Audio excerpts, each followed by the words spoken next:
So, I would like to address a misunderstanding that people are likely to have concerning the concept of having a quote unquote good voice. So, in the popular mind, some people are simply gifted with nice voices. Okay, so the idea is, well, there are simply some people who happen to have, who simply happen to have the sort of voice that is appropriate for making announcements, or for being a DJ, or for doing movie promotions. And there's a certain amount of truth in that, but there's also a very important confusion that is embodied in it, and I would like to clear it up. Generally, people who have quote unquote good voices, but who do not have intellects to match.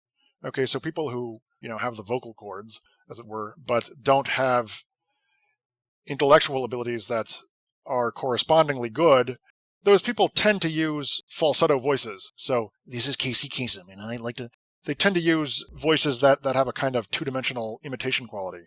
This is not always true, but actually it is kind of always true. I mean, so when you listen to movie trailers, there are only a few people who do movie trailers, and you would recognize the voices in question. Anyway, these people have that, godlike voice. And actually, I saw one of these people on a talk show, and he was kind of a moron, actually.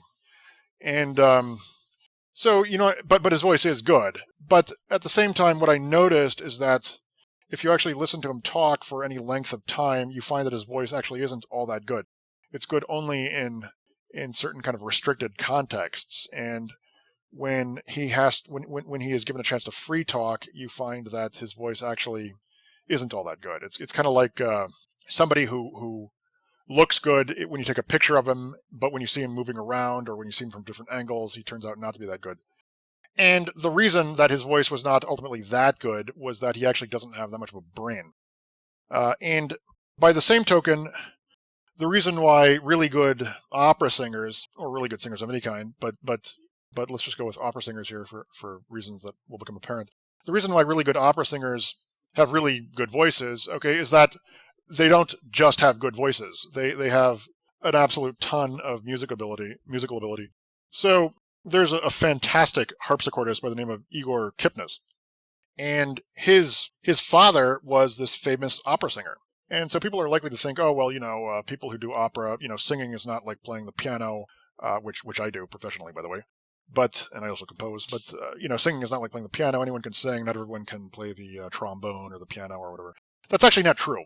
And if you listen to somebody who's really a pro and you listen to them sing, and then you listen to somebody who's not a pro, it's immediately obvious who is who.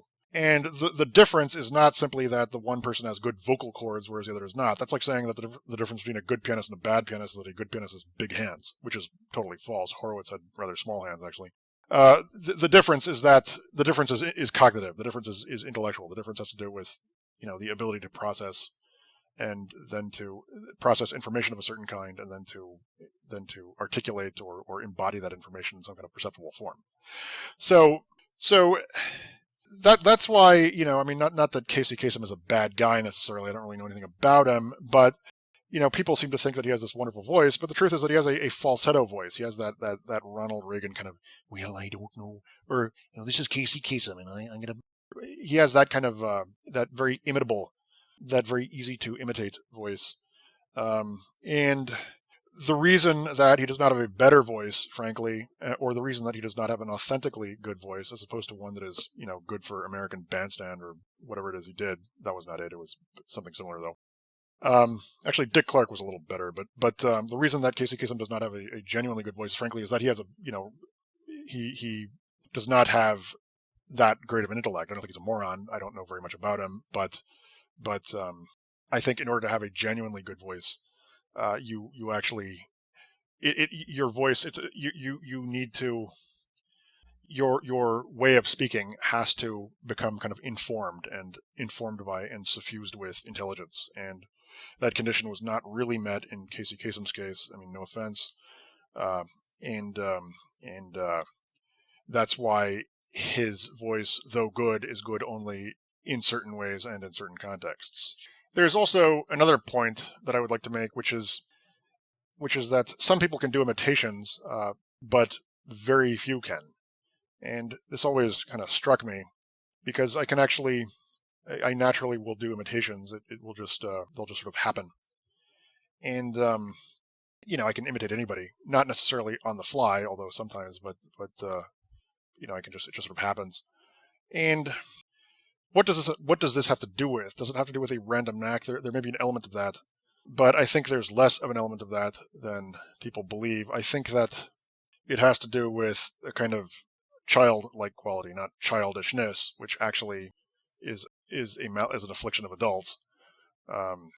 But a kind of childlike quality. There's a kind of openness, and there's also and incidentally, people who can genuinely laugh even as adults, and that's a very rare thing, sadly. But people who can genuinely laugh, not the kind of not sort of pro forma laughs, but actual laugh.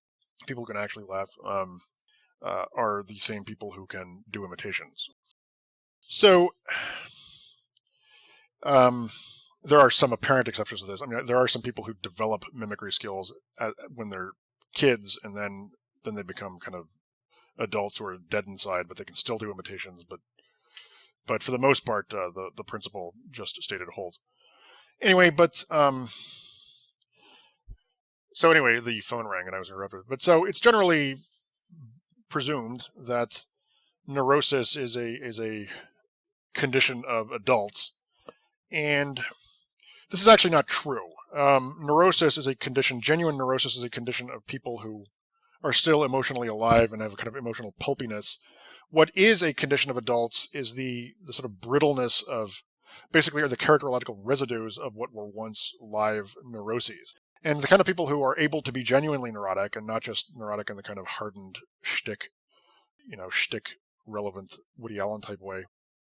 Those kinds of people, the kind of people who actually still have these live emotional conflicts, are the same people who can actually have a good laugh, and they are the same people who can do impersonations, and they are the same people actually ultimately are able to express themselves, who have good voices, because they are the same, because they are able to, where there's actual emotional vitality, it is possible to infuse one's voice with that vitality. Now, that does not mean that one's voice is, I mean, people who are emotionally vital will express that fact in different ways, and only a small subset of those people do so by becoming voice over people, or mimics, or speakers, or some such. Nonetheless, that is a way. In other words, one way that one's emotional vitality can express itself perceptibly is by informing one's voice, by giving it dimensions and nuances and so on and so forth. And I think to some extent, though this is probably a bit of an overstatement, or this is the sort of thing that's this is likely to be an overdrawn conclusion, but I think to some extent, it's, if one actually has a certain kind of vitality of character, it is to some extent inevitable that it will express itself in one's voice. But again, I'm not sure about that.